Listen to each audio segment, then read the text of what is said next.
Is that on? Is this on? Okay. You say it's on? This week, Congress returned from 2 weeks working in session, and obviously we heard quite a bit from our constituents back home.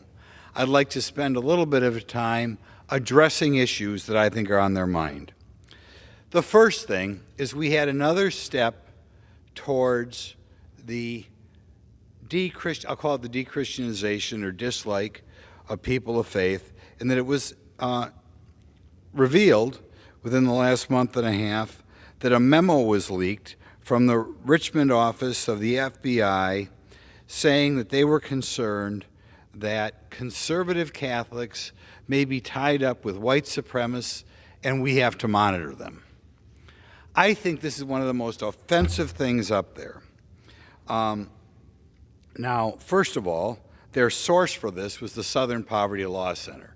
I would ask anybody to Google the Southern Poverty Law Center and see the degree in which it has been used to enrich its founders and is a totally discredited source. I thought nobody outside of maybe a few journalists would trust it with anything, but apparently the FBI considers the Southern Poverty Law Center a legitimate source. But even more scary is that they're targeting conservative Catholics. You know why they're targeting conservative Catholics? Because they're sincere believers in their faith. And that scares the type of people who are running the country, or they're afraid they would be an obstacle in the type of country they want us to become.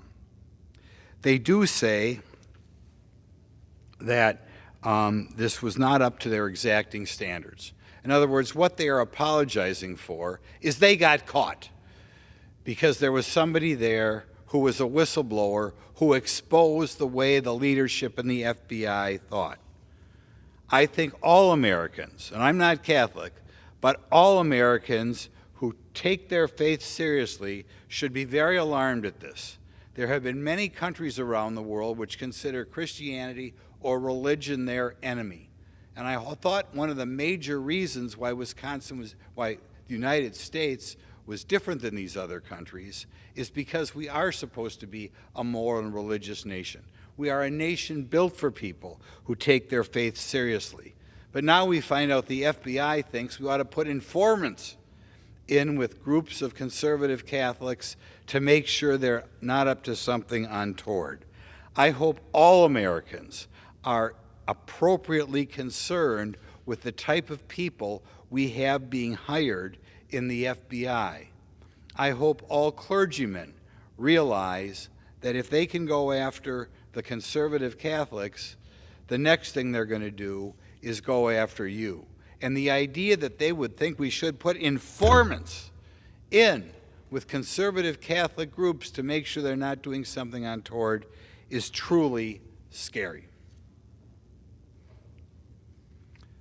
My next topic for tonight is a topic in which not a lot of progress has been made in the last two weeks, but I continue to believe people in this body or the press corps should be turning up the heat a little bit on our current administration.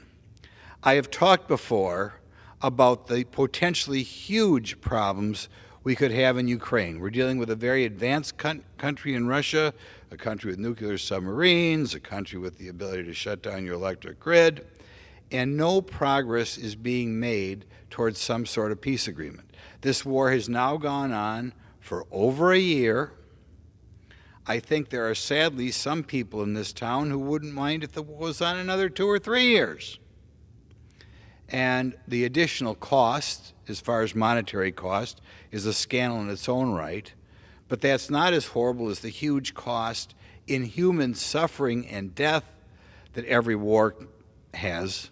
I've talked before about the fact that Ukraine has the second lowest birth rate of any country of size in the world, behind only South Korea. Russia itself has had a big immigration problem, which people are leaving their country. And I have been at the southern border and heard stories of young Russians coming here. So it should be particularly easy to negotiate some sort of deal. The United States is in a position to negotiate that deal, but certainly other countries that we are friendly with Israel, Turkey, or France could be prodded towards working towards some sort of peace deal on humanitarian reasons, if none other. Nevertheless, we don't hear a lot of talk about that. Not a lot of gossip that behind the scenes people are working towards some sort of agreement. I would assume, given how poorly things went with Russia when they invaded, things didn't wrap up in 3 days like our CIA was guessing. I assume it was a surprise to Russia that things are still going on this long as well, and I would assume that therefore both sides would like to work towards a peace agreement here. But sadly, the United States, who I think should be working for peace, I always kind of remember when the United States negotiated the end of the Russo-Japanese War, we should be wanting world peace, but instead you hear no rumors of that regard. And I would hope that the press corps and other politicians in this area would be asking a little bit or prodding the relevant people along to make sure that we work towards peace. The next topic, always I could argue the most important topic for our country, is the border. And while back in the district, I spent one day, haven't been there in about 11 months, but I spent one day at the Arizona-Texas border and continued to see what a complete mess we have down there. While down there, myself and Congressman Biggs from Arizona were given a ride along the Arizona-Mexican border. The ride had to go for 25 or 30, maybe 35 miles along a very rocky trail. I don't think the car could go more than 15 or 20 miles an hour. We saw nobody until we got about 15 miles in the middle of nowhere, and we came across 4 or 5 families totaling 21 people. We were informed by this group that they were dropped off about a 2-hour walk from the American border and had to walk over this rocky land to get there. Now, so you know, most people who ask for asylum, they go to designated points of entry where they roll out the red carpet, I'm only exaggerating a little bit, to deal with the people and walk them through. Why was this group of 21 people, and you got to understand, there's some question as to whether the border is under control. I will assure you, the border is under control. The Mexican drug control gangs have that border under control. These folks, after having to walk 2 hours through the desert, sat for 2 hours in the middle of nowhere. It was fortunately a cool day, about 70 degrees, but it could have been 100 degrees. And finally, us 2 congressmen came across them. I don't know who would have come across them if we hadn't been taking the tour at the time. And we had to call, waited probably another 30 or 35 minutes for the Border Patrol to show up and take these 21 people back. Now, why would the Mexican drug control gangs want 21 people showing up in the middle of nowhere rather than the designated points of entry? The reason is, all along the southern border, the drug gangs have spotters in the surrounding mountains. And when the people come across with drugs, they want to make sure they're not caught. So one way to make sure they're not caught is you send other people across that you know the Border Patrol has got to deal with, you know the Border Patrol has to process, and, you know, it took a minimum of 3, I would guess more than that, big SUVs to take these people to a designated Border Patrol station so that the gangs doing the spotting in the high mountains around us knew that now was the easy time to get through the fentanyl and other drugs that stream across our border. Just a real tragedy. I think it was very risky to have such young kids going along, in addition to the fact that that's 21 more people coming in our country who I would almost be certain does not need asylum. They're just coming here because our president does not consider the border something worth enforcing. I want to give you one other anecdote from that trip which tells you the lack of seriousness that this administration has towards this unfettered immigration, as well as this stream of illegal drugs coming across the border. I have been an advocate in the past for drug-sniffing dogs that can identify the horrible drugs that are killing over 100,000 Americans in the past. And I asked our guide, who was connected with the union down there, so he represented how the average Border Patrol people felt. And he said, no, not more dogs. Why didn't he want more dogs? Because right now the Biden administration did give them more dogs. They gave them more dogs feeling they needed therapy dogs for the Border Patrol. They felt in the stressful situation of being underfunded, of being miles and miles away from the closest Border Patrol agent in case something goes south, that the way to deal with the stress was to hire therapy dogs. And they had 38 therapy dogs. Wouldn't you think if you're going to hire dogs for the southern border, they'd be drug-sniffing dogs and try to reduce that 100,000 plus number of people who are dying of illegal drug use every year? No! The people who currently run our government think, well, the Border Patrol is stressed in the current situation. What should we do about it? I don't think we should hire more Border Patrol agents. I don't think we should hire more drug-sniffing dogs. Aha! Let's hire some more therapy dogs for the Border Patrol because they'll feel better if on their way out in the morning they get to pet the dog. Unbelievable. I mean, you can't make this stuff up, can you? But we've dealt a little bit more with the border in the committee that I'm the subcommittee chair earlier today. And we remember a couple years ago under a different president that the press made a big deal that they felt there were some families being separated. And those families could be only separated for, I think, under 20 days, and that was only if the parents had broken some law. Well, today in our committee hearing, we looked at the number of unaccompanied minors crossing the southern border. These are minors crossing without parental guidance, without parents being with them. In the final full year before the current administration, in a whole year, there were 15,000 unaccompanied minors crossing. And that was, the first half of that year, was before COVID was really out there. So it was a kind of an artificially, should have been higher number, but 15,000.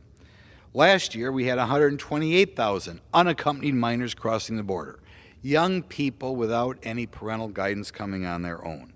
That by itself should be a major cause of concern. We had today a witness, Robin Marcos, of the Director of Office of Refugee Resettlement, a political appointee, and it was shocking what she didn't know about the young people crossing the border. Now, I've been at the border before, and I know the Border Patrol will tell you, or other people guarding the border, that there are times they suspect that children are crossing the border and are only providing cover from other people who want to come here, and they say, this is my child, but the Border Patrol suspects it's not their child. They do a DNA test and find out they're not their child. Wouldn't you be giving DNA tests to just about every unaccompanied minor crossing the border to make sure they aren't being trafficked, or that when you give them to a sponsor eventually, if they say that sponsor is an aunt or uncle or whatever, it really is? But when you ask Ms. Marcos how many DNA tests they're giving of the unaccompanied minors, she has no idea. I would think that's about the first thing that you should know. The second thing that you should wonder about is her agency adequately vetting the sponsors that are going to take over these kids who are coming here without their parents?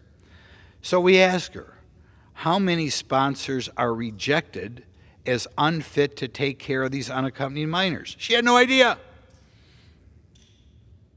Isn't that kind of surprising? Wouldn't you think in this era of human trafficking that you would want to know that? Wouldn't you think in this era in which a lot of these kids cross the border and, according to the New York Times, wind up working in unsafe conditions, I assume in part to pay off the debt that they have to pay for coming in this country, wouldn't you think that we would be doing a thorough investigation of these sponsors? Apparently not. We have no idea how many sponsors were considered unfit to come here. Another thing that surprised me at the border was that if you really wanted to disrupt the drug trade that's killing over 100,000 Americans a year, one of the things you could do very successfully is not only try to track down people coming in the country, you could track down people leaving the country with tens of thousands or hundreds of thousands of dollars. After all, it wouldn't be so profitable in the drug trade if some of that cash was being intercepted. I guess for a while, a few years ago, they tried to intercept that cash. Whether it's the lack of money or whatever, they're not doing it anymore. I guess I'll take that as one more evidence of the lack of seriousness that this administration has in trying to disrupt the drug trade coming across the southern border. But in any event, we don't see that happening either. And like I said, our new director, she's been here last September, really knows very little about what's going on the border, and you would think she would want to know. We also know from the New York Times, and she didn't deny this, that there are 87,000 unaccompanied minors, and we don't know where they are. Now, she could say it's not her job, but when we're taking people away from their parents, or when people are leaving their parents and coming to America, wouldn't you think we'd express a little bit interest to see whether they're being taken care of by someone that the child will be safe with? Apparently not. Now, some people say, well, this guy says it's the child's uncle. It could be an uncle they've never met before in their life. They could be making up that it's an uncle. It could be an uncle who lives with 6 other guys and he's taking in a 14-year-old girl to live with him. Who knows what's going on? But there's little concern. I guess the only thing that drives this administration's Border Patrol policy is getting as many people here as quickly as possible because they want to change America, and that's what we're dealing. One final thing, I would think that when somebody comes here without parents, you would want to contact the parents and let them know, you know, we have little Mary here. She says she's 12 years old. We want to make sure that you understand that she's here in Tucson, Arizona. Our director has no idea how many parents have been contacted. She has no idea how many times both parents are being contacted, or maybe that child is only one parent is connected with that child. We have no idea. But if we care even remotely for these kids, I would think we would be in contact with their parents. You're saying you're sending little Mary here to live with, you know, Uncle Joe. Is that accurate? You would try to get a hold of both parents because we'd like to have both parents play a role in the raising of children. Who knows if we ever get a hold of both parents? I hope, in a humanitarian interest, that we take some concern over the lack of care of over 120,000 unaccompanied minors coming in this country every year. And I can't help but ask myself, given that some of these kids will probably never see their parents again, where was the press corps and where were the Democrats who at one time were all concerned that sometime if a parent broke the law, they'd have to spend 15 or 16 days apart from their child? An important story, and a story I hope people follow up on. Now, I'd like to deal with one of the problems that the Biden administration thinks is of great concern, and I don't think should be a major concern, but they keep pushing it and pushing it down upon us. And that is what to do about the supposed huge amount of racism in the country. We know that when Joe Biden was sworn in, I attended his inaugural speech. I believe if there was one theme, it was racism. He talked about racism 4 times. He talked about white supremacy first. He really thought we had a big racist problem in America today. And he followed it up in this year's State of the Union address. One more time, Joe Biden couldn't help but resist taking a shot at our law enforcement and saying how racist they were. This despite the fact when they do studies of law enforcement, when adjusted to criminal behavior, there's no difference or anything going the other way as far as the chance that race will be a factor in people who die. But in any event, Joe Biden has done 2 things that I think require us to look at the so-called racial element as Joe Biden's heavy-handed government weighs in. In his budget, he begins with new diversity, equity, and inclusion teams in all government agencies.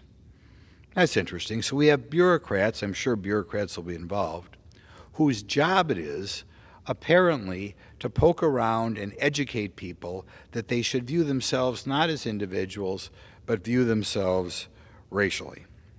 One of the things I did when I was on break, I'm not quite through with the book, is take advantage of a gem that you might not be familiar with, called by Thomas Sowell, the incisive Thomas Sowell, Affirmative Action Around the World.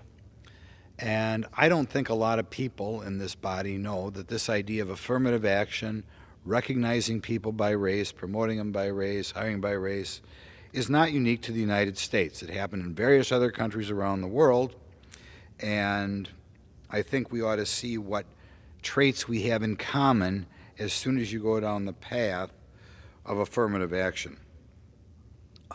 I first dealt with this problem when I was in the state legislature many years before. Of course, dealing with affirmative action and racial preferences and identifying people by race is not something unique to the government. To a certain extent, with the government weighing in, it's become very common at universities, very common in big business. We were in a hearing a couple weeks ago, and it was revealed that in college universities, these racial police are being hired for as much as $200,000 a year. Drives me up a wall, given that sometimes we talk about student loan debt, and that the student loan debt is going to these race hustlers, I think is entirely inappropriate.